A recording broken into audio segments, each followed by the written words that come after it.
اعتکاف کی حالت میں خوشبو لگانے سے کیا اعتکاف ٹوٹ جاتا ہے؟ اعتکاف کی حالت میں خوشبو سونگھنا کیسا ہے؟ دیکھیے، اعتکاف میں بیٹھنے والا مسجد میں بیٹھ رہا ہے اور مسجد کے اندر فرشتوں کا ماحول ہے،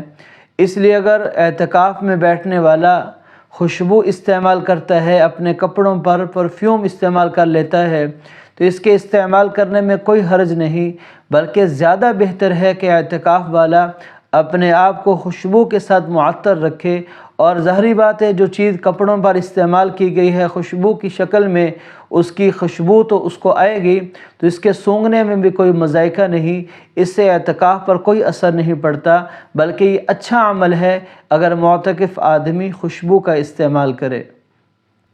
کیونکہ احرام کی حالت میں خوشبو کا استعمال کرنا منع ہوتا ہے۔ احرام کے علاوہ کسی بھی جگہ کسی بھی حالت میں خوشبو استعمال کرنا یا سونگھنا، اس میں کوئی حرج نہیں ہے۔